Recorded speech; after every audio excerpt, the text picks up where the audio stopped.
बोलो श्री प्राणनाथ प्यारे की जय। नाम के धनी की जय। सर्व सुंदर साथ की जय। प्रणाम जी सुंदर साथ जी। आज श्री बड़ा कयामतनामा ग्रंथ चर्चा के हम 26वें दिन में पहुंच चुके हैं। सभी उपस्थित सुंदर साथ जी का हार्दिक स्वागत अभिनंदन करता हूँ। सुंदर साथ जी, भैया सुंदर साथ जी, आज का कार्यक्रम प्रारंभ करने के लिए आदरणीय निर्मल चुक सुंदर साथ जी से निवेदन करूंगा मैं अपना एक भाव प्रस्तुत करके आज का कार्यक्रम प्रारंभ करेंगे। प्रणाम महाराज जी। प्यारे सुंदर साथ जी के चरणों में कोटि कोटि प्रेम प्रणाम। बोलो श्री प्राणनाथ प्यारे की जय, सतगुरु महाराज की जय। वो धाम के अखंड सुख क्यों हमी ने खो दिए, सोच कर यूं रो दिए। वो धाम के अखंड सुख क्यों हमी ने खो दिए, सोच कर यूं रो दिए। ओ धाम के अखंड सुख, आठों पहर 64 घड़ी निश दिन पियो पियो कहते थे। अर्श फरश सुख लेना देना, आनंद सागर में बहते थे। आठों पहर 64 घड़ी निश दिन पियो पियो कहते थे।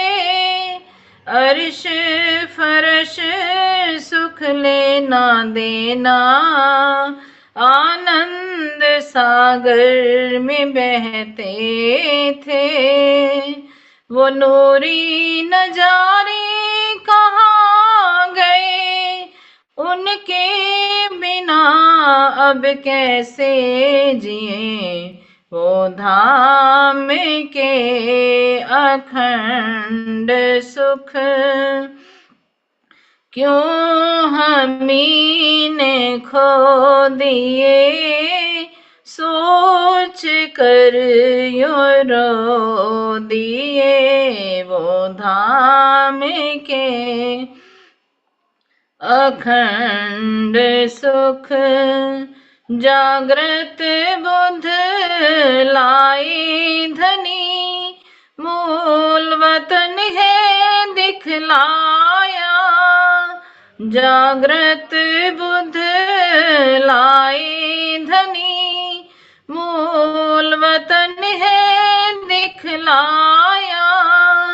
कैसा ये लाड लडाया पिया, होश अभी तक न आया। कैसा ये लाड लडाया पिया, होश अभी तक न आया। चितवन चर्चा सुन सुन के एक दिल होके क्यों ना जिए। वो धाम के अखंड सुख क्यों हमी ने खो दिए, सोच कर यूं रो दिए। वो धाम के अखंड सुख, टूटेगी कब ये फरामोशी, कब ये खेल खत्म होगा। टूटेगी कब ये फरामोशी, कब ये खेल खत्म होगा। आत्म मिलेगी पर आत्म से कब उसका मिलन होगा। आत्म मिलेगी पर आत्म से कब उसका मिलन होगा। लाड लज्जत आवी अरश की, लाड लज्जत आवी अरश की, दर्द दिल अब वतन के लिए वो धाम के अखंड सुख क्यों हमने खो दिए। सोच कर यो रो दिए। वो धाम के अखंड सुख क्यों हमने खो दिए। सोच कर यो रो दिए। वो धाम के अखंड सुख, वो धाम के अखंड सुख। बोलो श्री प्राणनाथ प्यारे की जय। सतगुरु महाराज की जय। महाराज जी के चरणों में मेरा कोटि कोटि प्रेम प्रणाम। प्यारे सुंदर साथ जी के चरणों में मेरा कोटि कोटि प्रेम प्रणाम जी। प्रणाम जी सुंदर साथ जी, बहुत बहुत धन्यवाद आपका। ये सुंदर साथ जी, सबसे पहले हम कल के क्विज का रिजल्ट देखते हैं। तो कल के 25वें दिन के क्विज का रिजल्ट इस प्रकार रहा है सुंदर साथ जी। आप सबको मालूम है कल प्रश्नों की संख्या भी ज़्यादा थी, और जब प्रश्नों की संख्या ज़्यादा होती है तो गलती होने की ज़्यादा संभावना होती है। बहुत सारे सुंदर साथ जी देखेंगे 28-28 नंबर आ गया एक गलत, 15 में से एक प्रश्न तो गलत होने का संभावना रहती ही है सुंदर साथ जी। फिर भी अपेक्षाकृत काफ़ी अच्छा परफॉर्मेंस बोल सकते हैं।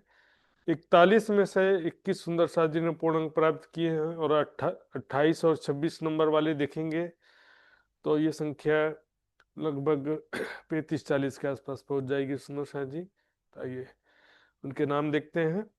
Praveena Shah Mumbai, Sanjeev ji, Bhavna Shah Mumbai, Usha Singhal Jaipur, Kamlesh Sharma Roorkee, Pratiksha ji USA, Sangeeta Dhanawat Odisha, Usha Devi Sonbhadra, Indira Bhattu Haryana, Kavita Gupta Delhi, Sheetal Patel Gujarat, Pinka Patel Gujarat, Geeta Panchal Gujarat, Prem Singhal Hisar, Jyotikaben Gujarat, Babita Choyal, A V Patil Gujarat, Tripti ji, Rajul Patel Gujarat, Anshu जी।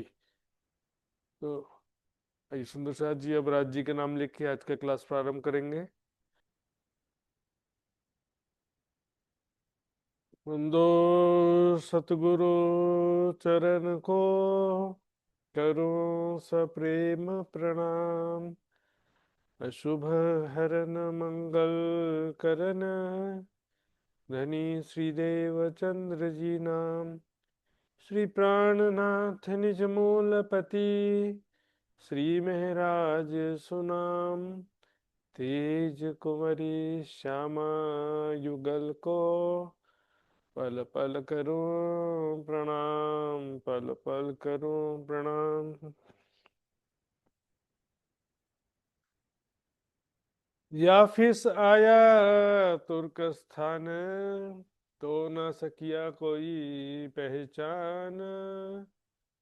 आजोज माजोज औलाद इन, तीन फौजा होए खासी सबन। तीन फौजा होए खासी सबन।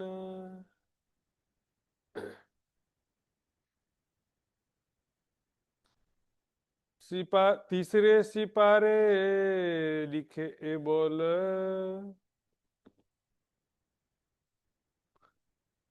प्यारे सुंदर शाह जी। पिछली चौपाइयों में जो प्रसंग चल रहा था, नूह नबी के 3 बेटे का प्रसंग चल रहा था ना। श्याम, हिसाम और याफिस।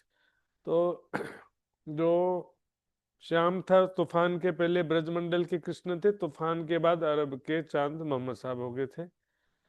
उसी विषय में यहाँ पर अब कह रहे हैं, तीसरे सिपारे लिखे ए बोल, पढ़े न देखे दिल आंखें खोल। एक दो चौपाई में भी वही प्रसंग चल रहा है, नूह के बेटे श्याम का ही प्रसंग चल रहा है। लेकिन यहाँ पर तूफान के बाद श्याम का अर्थ मोहम्मद साहब हो जाता है ना। तूफान के पहले कृष्ण, तूफान के बाद में मोहम्मद, और उसको लिखा क्या है, नूह का बेटा श्याम। इसलिए खुलासा में ना दो नामा किताब में एक चौपाई आती है सुंदर साथ जी, मोहम्मद श्री कृष्ण जी श्याम। अब इसके अर्थ में इतना कंट्रोवर्सी कर दी, क्योंकि इससे पहले तक तो क्या था, दो दो नाम ही आते थे, जैसे श्री ठकुरानी जी रू अल्लाह, मोहम्मद श्री कृष्ण जी श्याम। मैंने बताया सुंदर साथ जी कि तूफान के पहले श्याम का मतलब क्या, ब्रज वाले कृष्ण, और तूफान के बाद कृष्ण का मतलब है अरब का चांद मोहम्मद साहब। तो इस कारण से खुलासा ग्रंथ में जो छपाई आती है दो नामा किताब में, श्री ठकुरानी जी रू अल्लाह, मोहम्मद श्री कृष्ण जी श्याम।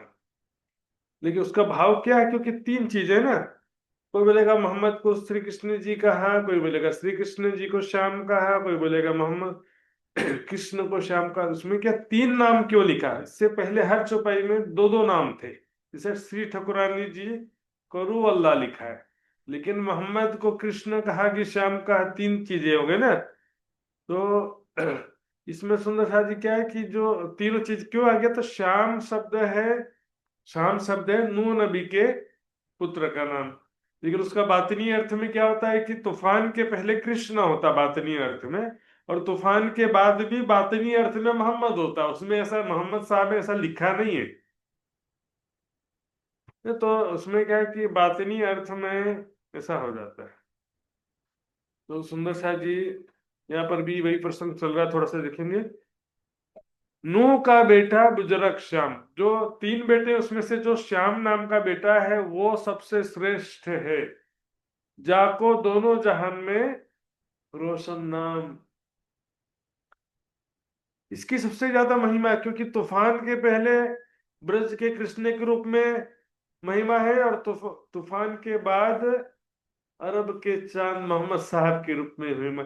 यहाँ पर दोनों जहान का मतलब हिंदू और मुसलमानों का या वेद के कते पक्ष हो जाएगा, लेकिन दो दुनिया ही है सुंदर साथी, है ना। और इसको दूसरे शब्दों में वेद पक्ष कते पक्ष भी बोल सकते हैं, और तीसरे शब्दों में अंग्रेजी में जो बोलते हैं हेमेटिक और सेमेटिक, ये शब्द सुने कभी।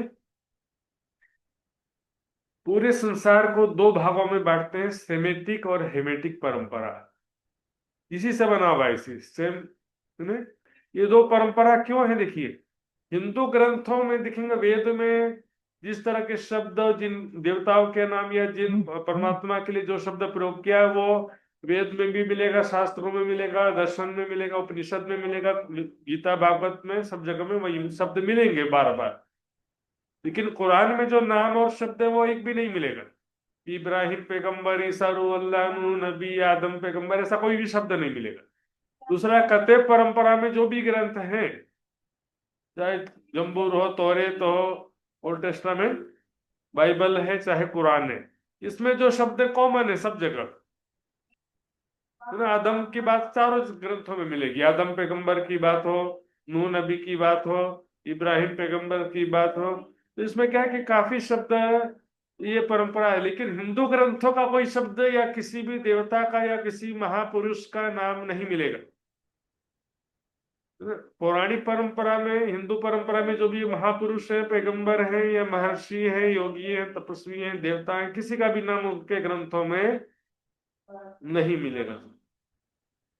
तो सेमेटिक और हेमेटिक, हेमेटिक तो शाम शब्द जो अरब का चांद हो गया ना, तो शाम से जो दुनिया बनी वो सेमेटिक परंपरा हो जाएगा, है ना। और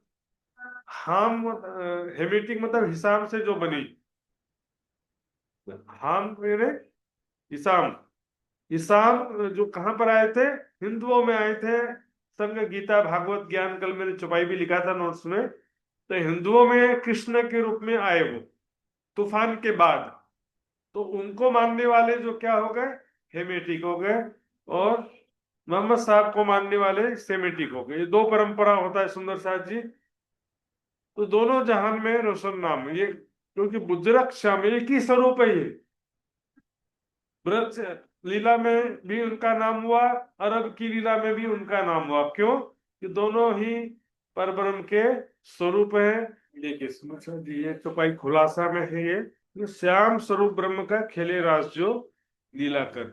और वही जो है तूफान के बाद अरब का चांद हो गए। तो इनका जो मोहम्मद साहब या कत्ते पक्ष वालों को सेमेटिक हो गए, शाम सेमेटिक बन गया। और हिसाम कहाँ पर आए? हिंदुओं में आए, संगीता भागवत ज्ञान। तो हिंदू पक्ष वाले क्या हो गए, हेमेटिक हो गए। इस तरह से दो परंपरा में पूरे विश्व को बांटा गया है सुंदर सा जी। श्याम लियाए चीजें दोए चौदह तब को न पाइए से, है ना। श्याम का मतलब तूफान के पहले ब्रज में कृष्ण थे और यहाँ पर आ गए।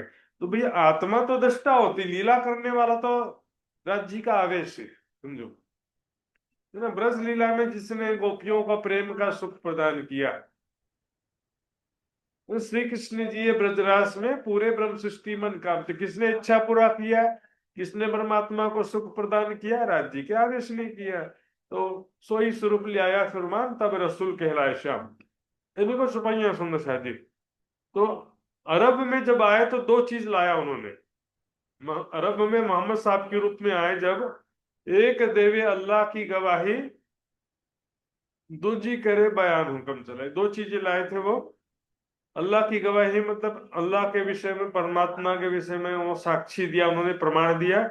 उनके स्वरूप धाम के विषय में, नासुक मलकुत जबरूत से परे किस प्रकार लाहो थे, अर्श आजम है वहां खुदा से दर्शन दीदार किया, उनसे प्रेम, उनसे 90,000 हर्फ बातें किया, सारा वर्णन किया। दूसरा क्या किया? बयान बयान हुक्म चलाए, करे बयान हुक्म चलाए।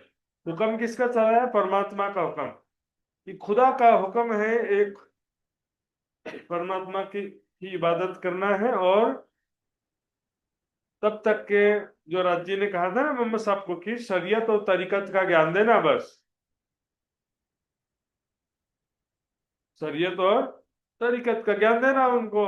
तो मोहम्मद साहब ने उनके निर्देश अनुसार दुनिया वालों को क्या किया? शरीयत और तरीकत का ज्ञान दिया, उसी पर चलने के लिए कहा। पूछे रसूल सो दोए सुकन, सो साहेब ने किए रसूल। रसूल साहब से, मोहम्मद साहब से उनके साथियों ने दो प्रश्न पूछा था, जिसका जवाब राज्य के जो साविस के द्वारा उनको आयत के रूप में प्राप्त होता है, कुरान की आयतों के रूप में प्राप्त हुआ था। तो देखते हैं दो प्रश्न किया था। कयामत किस प्रकार होगी, कैसे होगी, होगी कि नहीं होगी। मतलब इसमें बहुत सारी बातें, एक लाइन में बहुत सारी बातें। कैसे होगी, किस प्रकार होगी, कब होगी, कयामत जो है क्या सही में होगी भी या नहीं होगी, सब बातें आ जाती है। दूसरा, कब्रों से मुर्दे किस प्रकार उठेंगे, अर्थात सबको कायमी अखंड मुक्ति किस प्रकार मिलेगी। ये प्रश्न जो है कुरान के हिसाब से है कि कब्रों से मुर्दे किस प्रकार उठेंगे। तो कुरान में और हदीसों में क्या लिखा है? अस्राफिल जब दूसरा सुर फूकेगा, पहले सुर पे नहीं, असराफिल जब दूसरा सुर फूकेगा तब कब्रों से मुर्दे उठेंगे, ऐसा लिखा है। लेकिन दूसरा सुर तो अभी फूका नहीं गया है ना, ये तो पहले ही सुर फूका, ब्रह्मवाणी अवतरित हुई, है ना। महामती जी को, परमात्मा को जागृत जागृत बुद्धि प्राप्त हुई, दुनिया वालों को तो नहीं हुई। दूसरा सुर फूकने का मतलब है सारी दुनिया को जागृत बुद्धि प्राप्त होना। तो इसका मतलब क्या है सुंदर शाह जी? वितक में प्रसंग आता है, आपको याद होगा, औरंगाबाद के प्रसंग में जहान मोहम्मद ने पूछा था ना कि कब्रों से मुर्दे किस प्रकार उठेंगे, पूछा था। तो उसके जवाब में प्राणनाथ जी ने क्या बताया था उनको कि जगत के अंत में क्या होगा कि अकेले भई लोक में सब होवे एक दिन, सबको जागृत बुद्धि प्राप्त हो जाएगी, सभी को ब्रह्म ज्ञान हो जाएगा, और सभी क्या हो जाएगा कि सारी दुनिया एक हो जाएगी। और उसके बाद नींद उड़ी अक्षर नूर जलाल की, उठ बैठे अक्षर, अक्षर ब्रह्म का नींद समाप्त होगा, हैप्पी एंडिंग होगा सुंदर सा जी। सारी दुनिया को जागृत बुद्धि मिल जाएगी, सारी दुनिया एक परमात्मा पर ईमान ले आएगी, और संसार में नफरत द्वेष झगड़े सब समाप्त हो जाएंगे। के बाद अक्षर ब्रह्म की नींद समाप्त होगी, और उठ बैठे अक्षर, उठने के बाद धाम को याद करें, न उठने के बाद तब ये ने तब धाम को याद करे। उठने के पश्चात वो इस खेल के माध्यम से उसने जो भी रंग महल अंदर के स्वरूप और लीलाओं का जो भी ज्ञान या अनुभव प्राप्त किया होगा उसको याद करेगा, और उसके साथ साथ सारी जागनी लीला भी अखंड हो जाएगी। जो ईमान ले आए कि सोवे बीच कबर सो चुभे नूर के चित्त में भूले नहीं क्यों कर। जो जो ईमान लाया होगा वो अक्षर की स्मृति में कभी भी समाप्त नहीं होंगे, हमेशा उसके स्मृति में अखंड रहेंगे। तो ईमान तो सारी दुनिया ले आई ना, अंत में तो सारी दुनिया ईमान ले आई, तो सारे लोग उठेंगे, इसलिए लिख रहे यूं उठेंगे मुर्दे कब्रों से कयामत कयामत के समय। इस प्रकार ये बेहद मंडल में अखंड होने को ही कहा गया है कब्रों से मुर्दे उठना। समझ, तो यहाँ पर कह रहे किस प्रकार होंगे, जो लिखा है इसका कुरान का एक प्रमाण देखेंगे। दूसरा सूरा है सूरा बकरा, 260 नंबर की आयत है। उसमें क्या लिखा है कि ए रसूल, वह वाकया भी याद करो जब इब्राहिम ने अल्लाह से दरख्वास्त की है ना, प्रार्थना किया कि ये परवरदिगार तो मुझे भी तो दिखा कि देखी तू मुर्दों को किस प्रकार जिंदा करता है। खुदा ने फरमाया कि तुम्हें इसका यकीन नहीं, क्या तुमको इसका यकीन नहीं है। इब्राहिम ने कहा कि यकीन तो है, पर मैं फिर भी आंखों से देखना चाहता हूं ताकि मुझे पूरा विश्वास हो जाए। तो खुदा ने कहा ठीक है, तुमको देखना हो तो क्या करो, 4 परिंदे लो, 4 पक्षी, पक्षी को बोलते हैं परिंदा, और पक्षी को क्या करो, उसके टुकड़े टुकड़े करके अलग अलग 4 पहाड़ पर रख दो, और फिर उनका आवाज लगाओ, वापस जिंदा होकर के तुम्हारे पास उड़ते हुए आ जाएंगे। इसमें क्या लिखा है कि ये तो उनको बस समझाने के लिए दिखा दिया था। इसका भाव क्या है कि बेशक अल्लाह गालिब है, हिकमत वाला है। गालिब मतलब सर्वशक्तिमान है, सर्व सामर्थ्यवान है, कुछ भी कर सकता है। देखा था ना अपने रास प्रलय के बाद जब नई दुनिया बनी, वैसे के वैसे सारे हो हूबहू सब बन गए। जब ब्रह्मा जी ने बाल बाल बच्चों का हरण किया था, तो वैसे के वैसे बाल बाल और बछड़े डुप्लीकेट बिल्कुल पैदा कर दिए। ना उन बछड़ों को मालूम है, ना उन बाल बाल को मालूम, उनके माता पिता को मालूम कि ये डुप्लीकेट वाले, किसी को पता ही नहीं चला। जो हरे ब्रह्माए बाछड़ो गोवाला सुन, जिस प्रकार से ग्वाल बाल बाल बाल के साथ में बच्चों का हरण कर लिया था, किसी को पता नहीं चला, उसी प्रकार से नई दुनिया भी बना दिया था। तो यहाँ पर कहने की ये दोनों बात खुदा से हो, इनको पूजेंगे सबको, ये दोनों बात मात्र खुदा ताला से ही संभव है। तो किस प्रकार जब आखिरत में इमाम मेहदी साहिब जमा आएंगे सुंदर शाह जी, वो तारतम ब्रह्म ज्ञान प्रदान करेंगे, जिससे सभी को अखंड मुक्ति मिलेगी, है ना। अकले भाई दिन में छुपाई बताया ना मैंने, सबको जागृत बुद्धि तारतम ज्ञान प्राप्त होगा, तो जिनके माध्यम से प्राप्त हुआ उनको तो पूजेंगे ना। तो उसमें जो बड़े स्वरूप तो है ईसा रूह अल्लाह और महामती जी, ठीक है, सबसे ज्यादा महिमा महामती जी की ही है। लेकिन परमात्माएं भी जो है इस भूमिका में है, इस कार्य में उनका भी पार्टिसिपेशन है। तो सारी दुनिया क्या है कि परमात्माओं की भी पूजा करेगी, सब पूजे प्रतिबिंब हमारी, इसलिए कहा मुक्त देसी ब्रह्मांड को आए ब्रह्मात्म सती, इसलिए कहा गया सुंदर साथी। तोफ्तल कलाम जो है किताब ने लिखिया तिसमिच 8वें बाब। अब यहाँ पर जो कहा ना किस प्रकार कर कब्रों से मुर्दे उठेंगे, वो विषय शुरू हो रहा है फिर से। जो बात यहाँ पर इन 4 चौपाइयों में थी, अगले भाई लोक में, उसके बाद नींद उड़ी नूर जलाल की, तब धाम को याद करें। इसी प्रोसेस को अब फिर से बता रहे हैं कि तोहफतुल कलाम नाम का जो किताब है, ग्रंथ है, उसमें 8वें प्रकरण में लिखा है, क्या लिखा है? उम्मतें सब पैगंबरों की मिली, सब दिलों आग दोजक की जली। ये चौपाई मैंने कई बार बताया है, इस्लामिक ग्रंथ है और इसमें मोहम्मद साहब की महिमा लिखी हुई है और इसमें जगत के अंतिम समय की स्थिति बताई जा रही है। शॉर्ट में पहले एक 4-5 मिनट का एक कहानी समझ लो। कहानी नहीं एक्चुअल में, एक संत महात्मा की भविष्यवाणी है। उसको समझ लेंगे तो ये चौपाई पूरा आपको आसानी से समझ में आएगा, इसलिए बता रहा हूँ मैं। उसको मैं लिख नहीं सकता, उस दृष्टांत को बहुत बड़ा है। 4-5 मिनट का जरा ध्यान देंगे। तो उसमें क्या लिखा है? संत अच्युतानंद दास की भविष्यवाणी। उन्होंने क्या कहा? 400 साल पहले ही कह दिया था कि बुद्ध निष्कलंक स्वरूप कल की अवतार दुनिया में हो चुके हैं और उनके साथ हजारों डेविटीज भी, उनके जो अनुयायी भी दुनिया में प्रकट हुए हैं, लेकिन अभी दुनिया में छिपे हुए हैं, किसी को पता नहीं है। सारी दुनिया भौतिक सुखों में लिप्त है, माया में डूबी हुई है, छल कपट बेईमानी सब प्रकार से लगी हुई है, बुरे कर्मों में लगी हुई है। अब क्या होगा कि संसार में एक बहुत बड़ी विभीषिका आएगी, बहुत बड़ी विपदा आएगी, बहुत बड़ा दुख आएगा। हो सकता है कि जल प्रलय जैसा कुछ हो या तूफान जैसा, बाढ़ सूखा जैसा, तो चल ही रहा वैसे भी थोड़ा थोड़ा। के अलावा फिर हो सकता है कि युद्ध के रूप में भी आ जाए, वर्ल्ड वार के रूप में आ जाए, ऐसा भी हो सकता है, किसी के रूप में भी आ सकता है। उसके पश्चात क्या होगा कि काफी संख्या में लोग मारे जाएंगे। पूरे पृथ्वी में ओनली 10% से भी कम लोग जिंदा बचेंगे। उसमें संत अच्युतानंद दास जी ने कहा कि 66 करोड़ लोग जिंदा बचेंगे पूरे संसार में। 66 करोड़। उसमें से 33 करोड़ भारत में होंगे और 33 करोड़ अदर कंट्रीज में, दूसरे देशों में। सोचिए सुनो जी, अभी कितनी संख्या, 8 अरब, यानी 800 करोड़ से भी ज्यादा की संख्या है। और उसमें 10% तो 80 करोड़ होता, लेकिन 80 करोड़ भी जिंदा नहीं बच रहे, 66 करोड़ होते।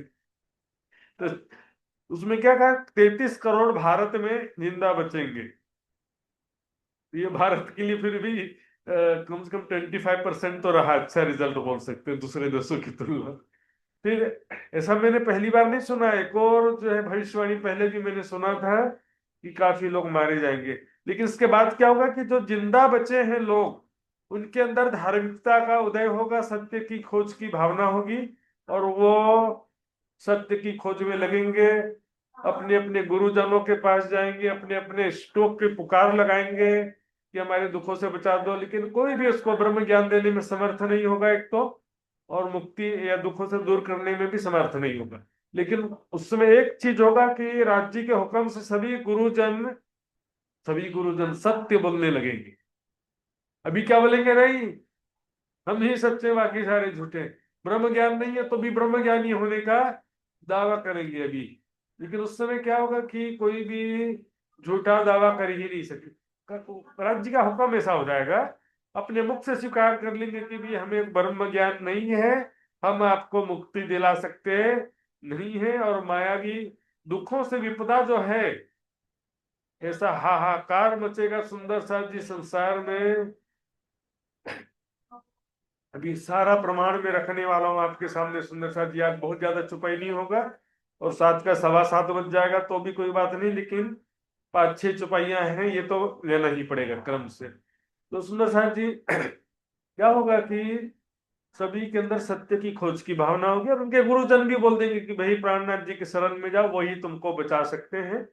और उसके बाद सारी दुनिया प्राणनाथ जी के चरणों में आएगी, पश्चाताप करते हुए आएगी कि हमने अपना जीवन एक तो भौतिक सुखों में व्यर्थ गंवाया, दूसरे ऐसे गुरुजनों के चक्कर में भी व्यर्थ गंवा दिया। इसके बाद प्राणनाथ जी की कृपा से सारा दुख भी दूर हो जाएगा, संसारिक दुख भी, सबको जागृत बुद्धि प्राप्त होगी, तारतम ब्रह्म ज्ञान प्राप्त होगा और सारी दुनिया एक परमात्मा के शरण में आ जाएगी। तो उसको क्या कहा है कि सब जाते मिलसी एक ठोर, कोई ना कहे धनी में रहो। तो शायद जी सबको जागृत बुद्धि मिल जाएगी, पिया के विरह निर्मल किए पीछे अखंड सुख समुद्र। जो हम बोलते हैं कि भाई ऐसा कई सुंदर साथ के दिमाग में घुसा हुआ है, बोले 7वें दिन में बहिष्ठ में अखंड होंगे तभी जागृत बुद्धि मिली। ये बहिष्ठ में अखंड क्यों होंगे फिर जागृत बुद्धि है? तारतम्य ज्ञान पहले प्राप्त ही नहीं हुआ हो तो बहिष्ठ में भी क्यों जाएंगे? ऊपर मैंने चुपाई बताया, सुंदर सा जी देखिए। जो ईमान ले आए के सोवे बीच कबर, सो चुभे नूर के चित्त में। और जो पहले ईमान ही नहीं लाया, मतलब जिसको पहले ज्ञान ही, ब्रह्म ज्ञान ही प्राप्त नहीं हुआ, तो बहिष्ठ में कैसे जाएगा वो? और परम धाम में सब हंसते हुए कैसे उठेंगे? सुंदर सा जी। खेल का हैप्पी एंडिंग होना है, उसको छठे दिन का अंतिम समय कहा गया है। सुंदर सा, है ना? उसको क्या कहा गया है? छठे दिन का अंतिम समय कहा गया। सुंदर सा, मैंने कई बार बताया भी है, शायद कल भी मैंने बताया, कल के ही नोट्स में मैंने प्रमाण भी दिया है सुंदर साहब जी कि वितक का और बड़ी वृत्त का मैंने कल के नोट्स में प्रमाण भी दिया। आपको मैं बताना चाहूँ तो बहुत कुछ बताने के लिए है आज सुंदर साहब जी, लेकिन कल मैंने बताया था कि परसों की क्लास में बताया था, कल का बताया था, ये मैं दिखा भी देता हूँ, चलो छोटा सा है। जब मिला मिलावा मोमिनो रुजू हुई सब जहान, दिन छठा जुम्मे का हुई पहचान ईमान। ये छठा दिन है, इसमें सारी दुनिया एकत्रित होगी, सबको प्राणनाथ जी की पहचान हो जाएगी। और सातवां दिन कब है? छठा दिन जुम्मे का होवे मोमिन जमा जब, सातवें दिन अरस में तुम उठ खड़े हो तब। सातवां दिन तो परम धाम में खड़े होने को कहा गया सुंदर जी। आइए सुंदर जी आगे चलते हैं। तो उसमें क्या लिखा है कि सारी दुनिया को दोजख की अग्नि में जलना पड़ेगा। सुंदर साथ जी कोई रास्ता नहीं है।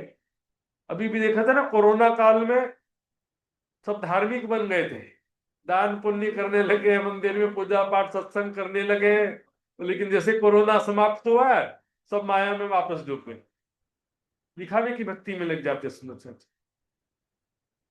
तो यहाँ पर जो क्या होगा कि सब दिलों आग दोजक की जली। ये दोजक की आग क्या है? पश्चाताप नहीं है। दोजक की आग है कर्मजन्य, कर्म फल जन्य मायावी दुखों की अग्नि। है ना? पश्चाताप बाद में होगा। पश्चाताप भी दुख से ही होता, बिना दुख के पश्चाताप होता नहीं है। ऐसा सोच लेना क्या है, वो थोड़ा पश्चाताप हो जाएगा, कोई बड़ी बात नहीं है। बहुत बड़ी गलत फहमी है। बिना पश्चाताप, बिना दुख के पश्चाताप अभी नहीं होता। सुंदर साथी, एक बहुत बड़ी दुख विभीषिका आएगी, बहुत बड़ी प्राकृतिक आपदा आएगी। संत अच्युतानंद दास जी की भविष्यवाणी के अनुसार लास्ट में क्या होगा कि वो बुद्ध निष्कलंक स्वरूप जो प्रकट हो चुके हैं लेकिन अभी छिपे हुए हैं, उस दिन अपनी पहचान दुनिया के सामने जाहिर कर देंगे। और सुंदर साथ जी, देवचंद्र जी की पाती किसी ने पढ़ी है? देवचंद जी के पाती में लिखा हुआ है जब सारी दुनिया गुनहगार हो जाएगी, उसके बाद वो बादशाह अपने चेहरे से नकाब हटा देगा, जो कंबल ओढ़ करके बैठा अपने अपने आप को सबके सामने प्रकट कर देगा। समझ? तो अब देखते हैं कुछ चुपाइयां जो प्राकृतिक विपदा से संबंधित है। सोल सोचते मात्र पश्चाताप कर लेंगे, नहीं, इतना इजी नहीं है। एक बहुत बड़ी विपदा संसार में आने वाली है, प्राकृतिक आपदा संसार में आने वाली है। बी रेडी, पहले से तैयारी करना पड़ेगा। सुंदर सर जी बाद में कुछ भी नहीं कर सकेंगे। अभी से ही वाणी मंथन सेवा साधना जो कुछ भी कर सकते, थोड़ा ज्यादा कुछ भी कर लो। ज्यादा नहीं कर सकते तो जप करो, तप करो, ध्यान चितौनी करो, वाणी पढ़ो, सेवा करो ज्यादा से ज्यादा। सुंदर साहब जी, बहुत कठिन समय है, उस विषय में हम सबसे पहले देखेंगे।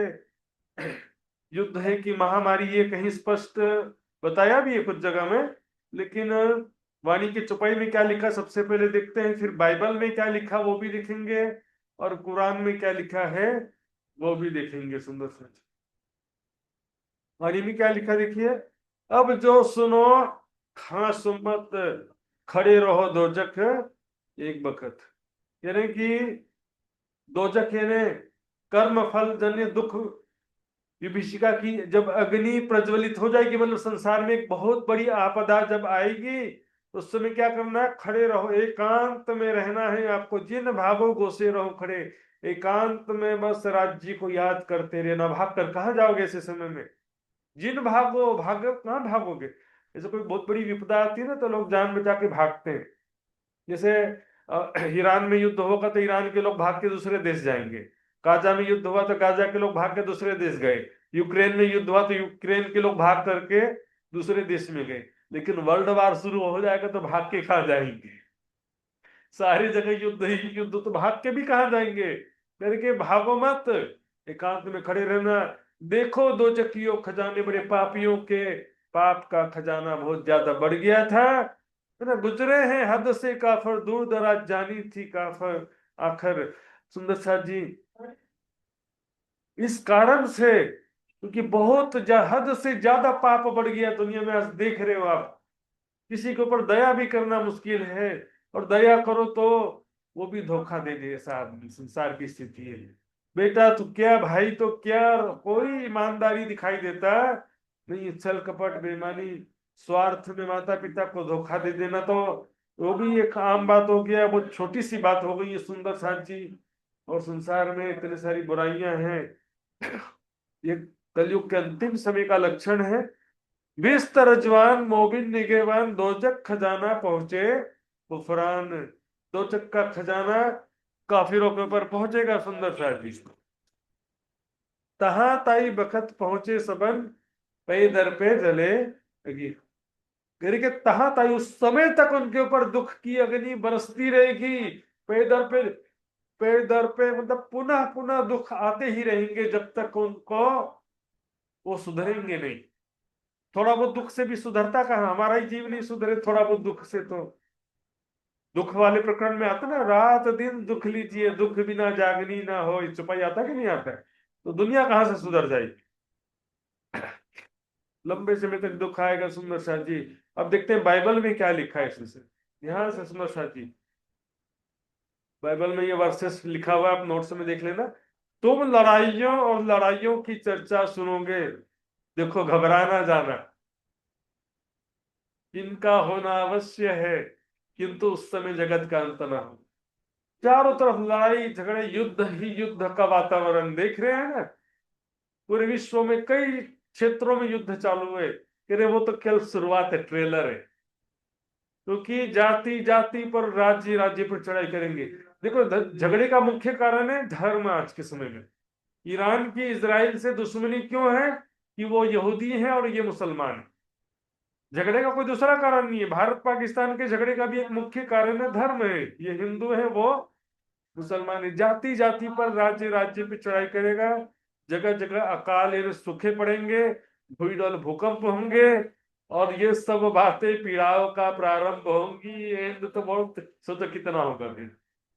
भय के कारण संसार पे आने वाली घटनाओं की बाट देखते देखते लोगों के जी में जी ना रहेगा, जान में जान नहीं रहेगी। ऐसे बोलते ना, ये आंखें सूख गई हैं रोते रोते, शरीर पत्थर, हृदय पत्थर का हो गया है दुख देखते देखते।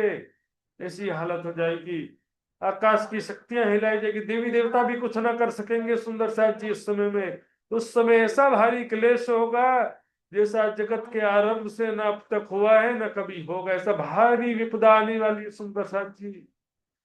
यदि वे दिन घटाए न जाते कोई प्राणी जीवित न बचता, परंतु चुने हुए के कारण वो दिन घटाए जाएंगे सुंदर साथ जी। जो 66 करोड़ जिंदा बचेंगे कहा है ना, वो भी ब्रह्म सृष्टि के कारण कहा है।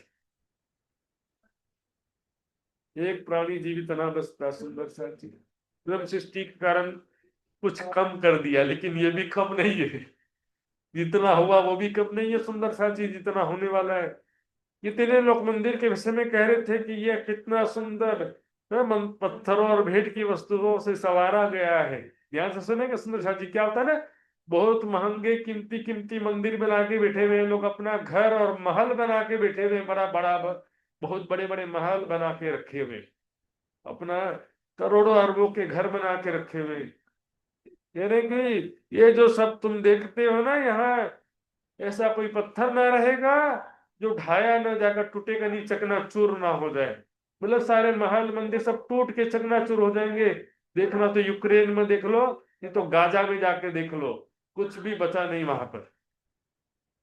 उन दिनों मनुष्य मृत्यु को ढूंढेंगे, न पाएंगे न मरने की, और है ना। मृत्यु नहीं मिलेगी, मरने की लालसा करेगी लेकिन मृत्यु नहीं आएगी, ऐसी बुरी हालत हो जाती है सुंदर साथ जी। संसार में दुख विपत्तियां बहुत बढ़ जाएंगी सुंदर साथ जी। अब देखो कुरान का जो है दो चार आयतें हैं और इतना स्पष्ट आयतें सुंदर साथ जी। जिस दिन कोई अपना किसी अपने के कुछ काम ना आएगा, छुपाई आती है ना, दुख सुख लेवे अपने अंग, कोई नहीं किसी के संग। देखो मेरा बच्चा, मेरा परिवार, मेरा प्रिय, लेकिन फिर भी हेल्प नहीं कर सके। आज भी कहाँ कर पाते हैं।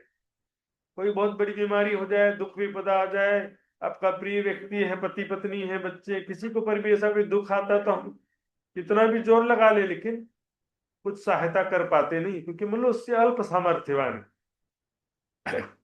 सिवाय जिस उस व्यक्ति के जिस पर अल्लाह दया करे, तो राज्य की कृपा जिसके ऊपर रहेगी वही सुरक्षित रहेगा और कोई किसी की मदद कर सकता नहीं। और यहाँ पर ध्यान देंगे सुंदर साथ जी, ये कुरान के सूरा नंबर 80 है, अबस, आयत नंबर 33 से शुरू होता है।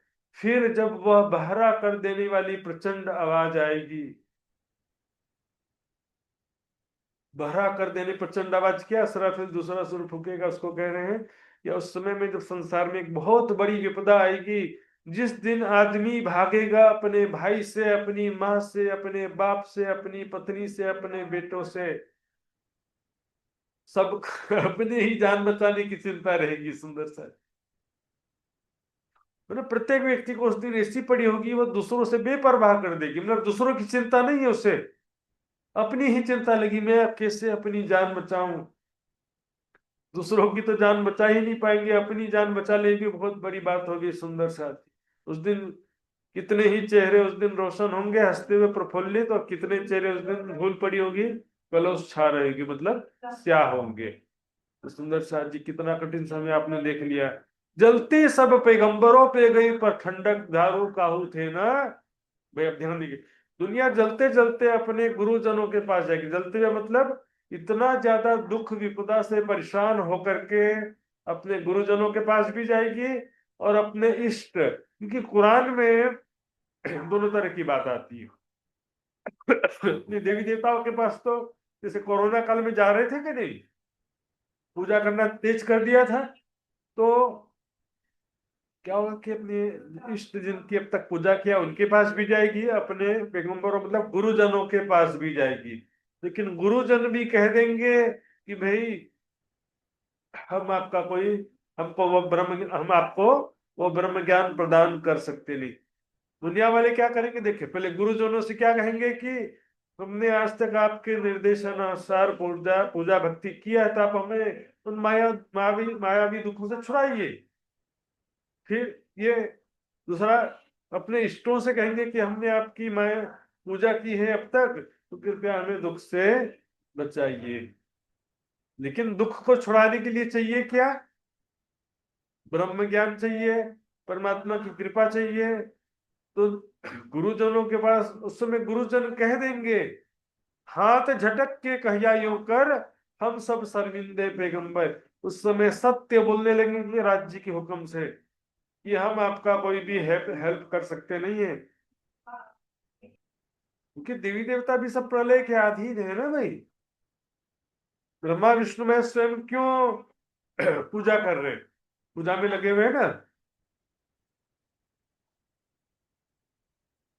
दशा जी, ब्रह्मा विष्णु में तीनों क्यों ध्यान में लगे हुए, क्योंकि उनको मालूम है कि वे भी प्रलय के अधीन है। गीता 7वें अध्याय में लिख दिया है, संसारी कामनाओं से युक्त मनुष्य, अल्प बुद्धि वाले मनुष्य विभिन्न देवी देवताओं की पूजा करते हैं। उन अल्प बुद्धि वालों की इच्छा पूर्ण हो भी जाए तो इच्छा तो नाशवान है, लेकिन यहाँ पर जो संसार में बहुत ज्यादा दुख विपदा आ जाएगी, उससे कोई भी बचा पाएगा नहीं सुंदर साथी।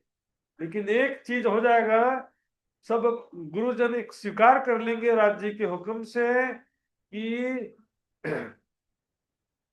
हमारे पास ब्रह्म ज्ञान नहीं है, आप सभी श्री प्राणनाथ जी की शरण में जाओ, वो ही आपको बचा सकते हैं। हाथ झटक कर सभी अपने मुख से कह देंगे कि हम सभी शर्मिंदे हैं, हम आपको दुख दूर करने में असमर्थ हैं सुंदर साथ जी। और इसका दिए और डिटेल्स में जाएंगे सुंदर साथ जी। तो इसके साथ ही क्या होगा कि जब गुरुजन भी ऐसा बोल दे, देवी देवता भी दुख दूर करने में असमर्थ हूं, तो एक फिर पश्चाताप भी होगा कि, तो पहला तो क्या पश्चाताप होगा कि हमने भौतिक सुखों में अपना जीवन व्यर्थ गंवा दिया। दूसरा पश्चाताप क्यों होगा कि हम ऐसे दिखावे की सकाम भक्ति में हमने जीवन खराब किया, और प्राणनाथ जी की बात हमने सुनी तो थी, पर उसको हमने ध्यान दिया नहीं या उस पर विश्वास नहीं किया। सुंदर सा जी चुपाई आती है इसमें। तब कहें ये शुद्ध सुनी अति पर आया नहीं ईमान। तब कहें ये शुद्ध सुनी अति पर आया नहीं ईमान, क्योंकि ज्ञान तो सुन ही रहे, इतना संसाधन है। अभी तो यूट्यूब का और जूम का और फेसबुक का जमाना है, तो चारों तरफ ब्रह्मवाणी तो गुंजायमान हो ही रही है सुंदर सा जी जिज्ञासु जनों के लिए। समझने के बजाय विरोध करने वाले भी बहुत सारे हो गए। यहाँ पर ध्यान देंगे सुंदर सा जी, तो क्या होगा, सबसे पहले तो क्या होगा कि गुरुजन जो उनको गलत ज्ञान देते रहे, उनके प्रति दुनिया वालों के दिलों में नफरत की एक भावना पैदा होगी, है ना। आग दुनी को एक है, अगुओं को आग दो, जो जानबूझकर गलत रास्ता दिखा रहे हैं उनकी बात है ना। जो भी बड़ा पद लेकर के बैठ गए, ज्ञान नहीं है तो भी सबको भ्रमित किए जा रहे हैं। एक आग दुनी की, दूजे अपने दुख को रोए। एक तो स्वयं डूबे माया में, और दुनिया वालों को भी भ्रमित किया। एक परमात्मा की उपासना से छोड़ करके मूर्ति पूजा बहुदेव पूजा में लगाया। एक परमात्मा के स्वरूप धाम लीला का ज्ञान नहीं है तो नहीं बोल दो ना भाई। जैसे अभी एक प्रसंग घटना हुई थी बीच में, यहीं पर दिल्ली के पास में, आगरा के पास में ना, मथुरा के पास में एक लेडीज डॉक्टर थी जो कि फर्जी डॉक्टर थी। और एक पेशेंट आया उसके पास में जिसको लोहे से चोट लगी थी। उसने सही ट्रीटमेंट किया नहीं, लोहे से क्या हो गया, सेप्टिक हो गया और उसकी मृत्यु हो गई। तो ये तुमने तो यार एक्सपेरिमेंट करके उसकी मृत्यु करा दी है। जैसे कोई ड्राइवर होता है ना, ड्राइवर तो एक्सीडेंट कराएगा तो पीछे बैठे सवारी भी तो मारे जाएंगे ना। तो ड्राइवर की गलती से सारे सवारी भी मारे जाए, उस तरह से समझ सकते हैं आप। दूसरा चीज क्या होगा कि सुंदर साथ जी, इतना दुख इसलिए जरूरी है कि दुख के बिना पश्चाताप हो सकता नहीं है सुंदर साथ जी। फिर से एक बार शॉर्ट में लिख लेते हैं। हाथ झटक के कहिया यूं कर हम सब शर्मिंदे पैगंबर, ये जाहिरी रूप से इस्लामिक ग्रंथों में जो लिखा है वो इस चुपाई में कहा जा रहा है। फिर उसके बाद आगे चलते हैं। सब दुनिया को यही दिया जवाब, मोहम्मद इनको लेसी सवाल। ये गुरुजन जो है वो अपने मुख से सारी दुनिया को कह देंगे भाई हमारे पास ब्रह्म ज्ञान नहीं, हम गलती मानते हैं, अभी तक आप सबको भ्रमित करते रहे। एक तो ये कह देंगे, दूसरा सब कह देंगे कि भाई एकमात्र प्राणनाथ जी बुद्ध निष्कलंक सब कल की अवतार ही आपको ब्रह्म ज्ञान प्रदान कर सकते हैं। वो परब्रह्म अक्षरातीत आपको दुखों से छुटकारा दिला सकते हैं। यहाँ पर कुरान में जो लिखा है वो मोहम्मद साहब के विषय में लिखा है। उसी लिए हम उसी के अनुसार वाणी में भी कहा गया है कि मोहम्मद आए 3 बेर। और उसी के अनुसार यहाँ पर चुपाई में भी ऐसा कहना पड़ेगा कि हक्की सूरत के रूप में मोहम्मद साहब आए, है ना। मोहम्मद हक्की सूरत इमाम मेहदी साहिब उज्जमा बुद्ध निष्कलंक स्वरूप श्री प्राणनाथ जी तो हैं, लेकिन चुपाई में मोहम्मद साहब के विषय में लिखा है कि मोहम्मद इनको लेसी सबब, इनका दुख दूर करने का श्रेय शोभा मोहम्मद साहब लेंगे, ऐसा कुरान में लिखा है। सब दुनिया जलती मोहम्मद पे आई, दो जगह आकर रसूले छुड़ाई। सारी दुनिया, कुरान हदीसों में या इस्लामिक ग्रंथों में ऐसा लिखा है कि सारी दुनिया उसके बाद क्या करेगी, मोहम्मद साहब की शरण पे आएगी और मोहम्मद साहब सबको दोजख से छुटकारा दिलाएंगे। बातिनी में क्या होगा, मोहम्मद साहब जो हकी सूरत के रूप में फिर से आए हैं, महामती जी मोहम्मद साहब को, प्राणनाथ जी को, इमाम मेहदी को, बुद्ध निष्कलंक स्वरूप को, सेकंड कमिंग ऑफ क्राइस्ट को, बाइबल के हिसाब से तो ईसा मसीह छुड़ाएंगे सबको दुखों से, तो उसके हिसाब से सेकंड कमिंग ऑफ क्राइस्ट हो जाएगा यहाँ पे। तो वो ही सबको दुखों से छुटकारा दिलाएंगे, सभी को ब्रह्म ज्ञान प्रदान करेंगे, जागृत बुद्धि प्रदान करेंगे। सुंदर सा संसारिक दुख भी समाप्त हो जाएगा, फिर झगड़े भी समाप्त हो जाएंगे। उसके बाद जो झगड़ा अज्ञानता से तो चल रहा था ना सुंदर साथ जी, क्या होगा कि संसारिक दुख भी उनका समाप्त हो जाएगा। देखिए यहाँ पर मैंने लिखा है, इसलिए मायावी दुख भी दूर हो जाएगा पहला तो, और उसके बाद क्या होगा कि सबको जागृत बुद्धि तारतम ज्ञान मिलेगा, दुनिया सारी दौड़ सी करने को दीदार, है ना। और यहाँ पर कहा गया है सब जाति मिलसी एक ठोर, कोई ना कहे धनी मेरा। हैप्पी एंडिंग होगा, सारी दुनिया है परमात्मा की पहचान कर लेगी। जात एक कसम की और ना कोई जादे कसम, एक दुनिया और उड़ गई दूजी बात। सुंदर शाह जी। तो यहाँ पर ऊपर की चौपाई भी देखेंगे सुंदर शाह जी। तब ए होशी आजीज और मौला तो मेहरबान। सारी दुनिया विवश हो जाएगी, बेबस हो जाएगी, दुखी हो जाएगी, परेशान हो जाएगी, प्राणनाथ जी के शरण में आएंगे, तब प्राणनाथ जी कृपा करके उनका दुख भी दूर कर देंगे, जागृत बुद्धि प्रदान करेंगे। देखिए इसमें यहाँ लेसी सबों को भिस्त में देकर अपनो ईमान, है ना, अपना ईमान देने के बाद बहिष्त में अखंड करे। और बिना ज्ञान के ईमान होगा नहीं। यही जो इसका जो प्रसंग आता है सुंदर साथ जी की, विष्णु भगवान को जागृत बुद्धि जो मिलेगी, आता है उस प्रसंग में ही आता है कि जैसे ही सारी दुनिया को जागृत बुद्धि मिलेगी, वैसे ही क्या होगा, उसके बाद सब फरिश्ते पीछे फिर सभी शक्तियां वापस लौटेंगी और प्रलय हो जाएगा। तो क्या होगा उसके बाद, लेसी सबों को विस्त में देखो अपना ईमान। इसी प्रकार यहाँ पर कहा, पिया के वीरा सो निर्मल किए पीछे अखंड सुख सबन को दिए। तो वीरा क्या है, ये पश्चाताप का वीरा है। पश्चाताप क्यों हो रहा था, जब तक के उनको जब पहचान हुआ ना कि एक तो भौतिक सुखों में जीवन व्यर्थ गंवाया, दूसरा फिर ऐसे अज्ञानता में दिखावे की सकाम भक्ति करते हुए एक परमात्मा छोड़ के बहुदेव पूजा आदि, मूर्ति पूजा आदि करते हुए जो समय खराब किया, तो वो सब के कारण से उनको विरह होगा। और जागृत बुद्धि प्राप्त होने के बाद तो शांति आनंद होने लगेगा और सबको अखंड सुख। यहाँ पर भी रहते हुए भी ज्ञान प्राप्त होने के बाद तो अनुभव, सुख का अनुभव तो होता है ना भाई। मायावी दुख तो दूर होंगे और वाणी के द्वारा, ब्रह्म ज्ञान के द्वारा भी आनंद तो प्राप्त होता है, और उसके बाद फिर बहिस्तों में अखंड होने की योग्यता प्राप्त हो जाएगी। तो जैसे ही अक्षर ब्रह्म अपने मूल तन में जागृत होंगे, खेल को याद करेंगे। देखो अच्छी चीज को याद किया जाता है, खराब चीज को कोई याद नहीं करता है, भूल जाता है। तो इसमें क्या है कि अक्षर ब्रह्म जब सपने से उठेंगे तो याद करेंगे, जो ईमान ले आए के सोवे बीच कबर, सो चुभे नूर के चित्त में भूले नहीं क्यों।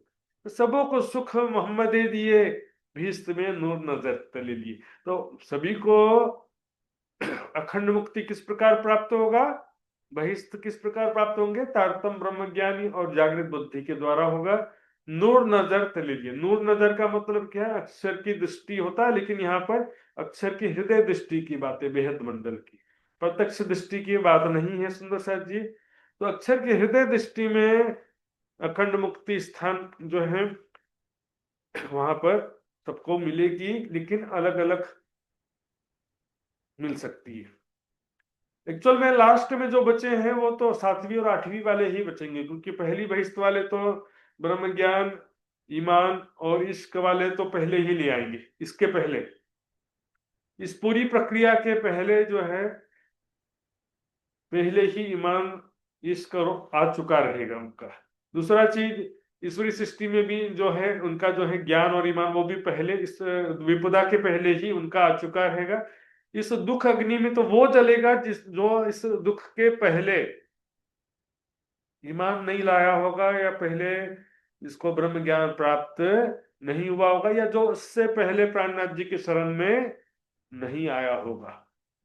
और जो प्राणनाथ जी के शरण में आ गया, ब्रह्म ज्ञान प्राप्त हुआ, वो तो इस विपदा में भी सुखी रहेगा सुंदर साथ जी। तो हदीसों में लिखा है सुंदर साथ जी, ध्यान देंगे कि बहिश्त और जन्नत आजू बाजू में, जैसे समझो मतलब ग्राउंड है, इसमें आधे ग्राउंड में बहिश्त है और आधे ग्राउंड में जन्नत है। तो क्या लिखा है कि जन्नती, है ना, जन्नती दो जकियों को दिखेंगे और दो जकी जन्नतियों को दिखेंगे। क्या दिखेंगे, जो जन्नत में आराम से हैं वो लोग दिखेंगे, देखो दो जकी लोग कितने दुख में, और दो जकी वाले देखेंगे कि देखो जन्नती वाले कितने आराम में। तो भैया कोई आजू बाजू में जन्नत दो जक का मतलब क्या है, एक ही स्थान पर हम बैठे हुए हैं, हमारे बीच में ही कुछ दो जकी हैं और हमारे बीच में ही कोई जन्नती है। जब दुख की अग्नि आएगी तो कुछ लोग दुख में मर रहे होंगे, और कुछ लोग राज्य के प्रेम आनंद में, ध्यान में, वाणी मंथन में डूब करके आनंद में मग्न हो रहे होंगे। तो एक ही समय में दोनों होना है। संसार की ही बातें सुंदर साथ जी। कहे छत्ता फनायत कर जिन कोई भूलो अवसर। अभी आपके सामने अवसर है सुंदर साथ जी, है ना, अभी आपके सामने अवसर है कुछ करने का। जब वो घड़ी आ जाएगी ना, विपदा वाली घड़ी, उस समय कुछ भी नहीं कर। अभी आपके पास में अवसर है सुंदर साथ जी, कुछ कर लो। मैंने बताया था ना थोड़ी देर पहले, मैंने नहीं कहा, अभी आपके पास में अवसर है, जो कुछ कर सकते हो कर लो। अब ये दुख भी किसी का कितने दिन बाद आएगी? बोले अभी तो टाइम है, बाद में कर लेंगे। सुंदर साथ जी, मैंने बताया पहले भी कई बार कि भाई धरती वृक्ष नदियां पर्वत हवाएं डरते हैं कि कहीं कयामत आज ही ना हो। धरती में एक व्यक्ति को भी अंदेशा नहीं होगा अचानक से कयामत आ जाएगी, ऐसा लिखा है उसमें।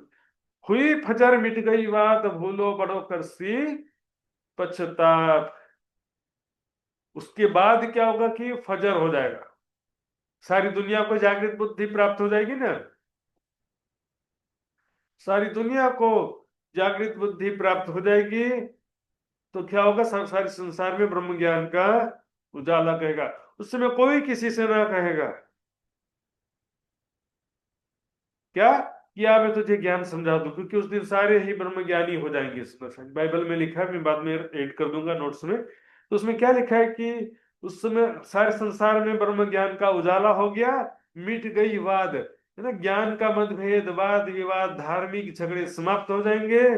पर भूले बड़ों का सी प्रस्ताव, अभी जो अवसर भूल जाएगा, प्राणनाथ जी के शरण में अभी नहीं आएगा, या वाणी मंथन शिवा चितवनी में नहीं लगेगा, यह अवसर का पूरा लाभ नहीं उठाएगा, वो भी पश्चाताप हो सकता है। कई लोग थोड़ा लाभ उठाए, कई लोग ज्यादा लाभ उठाए हैं, ऐसा हो सकता है ना। कई लोग ऐसे भी होते हैं कि जो मतलब कि प्राणनाथ जी के शरण में आ गए लेकिन ज्यादा वाणी मंथन नहीं किया, चितवनी नहीं किया।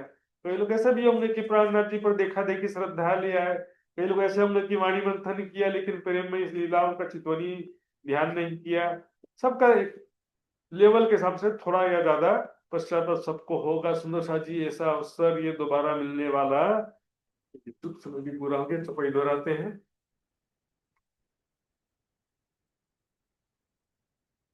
हुई फजर मिट गई बात हुई फजर मिट गई भूले बड़ो कसी पछताप। भूले बडो करसी पछताप भूले बड़ो करसी पछताप। भूले बडो करसी पछताप।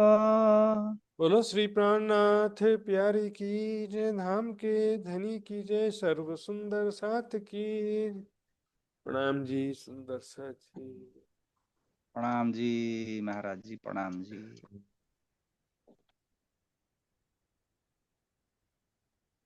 ये सुंदर साथ जी, ध्वनि मित्र कुमार पर अजली सुंदर साथ जी से मैं निवेदन करूंगा धाम धनी का आरती गायन करते हुए आज के कार्यक्रम का समापन करेंगे। प्रणाम। बोलिए श्री धामधनी प्राणनाथ प्यारे की जय, सदगुरु महाराज की जय। महाराज जी का चरण कमल में कोटि कोटि प्रेम प्रणाम जी, प्रणाम जी महाराज जी। और सभी सुंदर साथ को चरण कमल में कोटि प्रणाम जी, प्रणाम जी। पिया जी तुम हो तैसी कीजियो, मैं अर्ज करूं मेरे पियू जी। हम जैसे तुम जी न करो, मेरा तलफ तलफ जाए जीव जी। जीवारा तो जीवे नहीं, क्यों मिटे दिल की प्यास जी। तुम बिना मैं किन सो कहूँ, तुम हो मेरी आस जी। आशा बिरानी तो करूं, जो कोई दूसरा होए जी। सब विदा पिया जी समरथ, दिन रैन जाता रोए रोए जी। जन्म अंधी तो हम होती, सो क्यों देखे निके कर जी। जब तुम आप दिखाओगे, तब देखूंगी नैन भर जी। ये पुकार पिया जी सुन के, ढील करो अब जी न जी। छेड़ा छेड़ा खबर लीजियो, मैं अर्ज करूं मेरे पीऊ जी। यति अर्ज मैं तो करूं तो आदि भराए जी, सो आदि अंतराए तालके दुलाली जे कंठ लगाए जी। कंठ लगाए कंठ सो पिया कीजे हाँस बिलास जी, बारणे जाए श्री इंद्रावती पियाजी कदम राखो पास जी।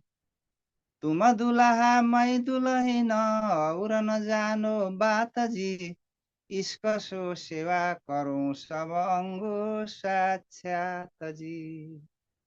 सदा सुखदाता धाम धनी मैं कहाँ कहूँ कि न सो बात जी, श्री महामती जुगल स्वरूप पर अंगना बलि बलि जात जी।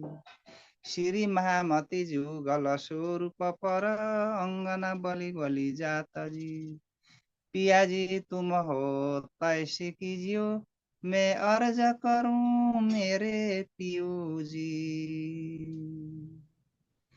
बोलिए श्री धामधनी प्राणनाथ प्यारे की जय, सतगुरु महाराज की जय, संपूर्ण सुंदर साजी की जय। प्रणाम जी। प्रणाम जी, प्रणाम सुंदर साथ जी, बहुत बहुत धन्यवाद आपका। सभी उपस्थित सुंदर साथ जी के भी बहुत बहुत धन्यवाद। ये सुंदर साथ जी अब विदा होते हैं, कल फिर इसी समय फिर से मिलेंगे कल सभी सुंदर साथ जी के चरणों में। तब तक के लिए प्रणाम जी सुंदर साथ जी। प्रणाम शरण कमल प्रणाम में। जी महाराज जी। प्रणाम जी महाराज जी। प्रणाम जी। दर्शन के चरणों में कोटि कोटि प्रणाम जी। प्रणाम जी महाराज जी। प्रणाम जी। प्रणाम जी महाराज जी। प्रणाम जी महाराज जी। प्रणाम जी महाराज जी। प्रणाम जी, प्रणाम जी। प्रणाम जी महाराज जी। प्रणाम जी महाराज जी। जी महाराज जी प्रणाम।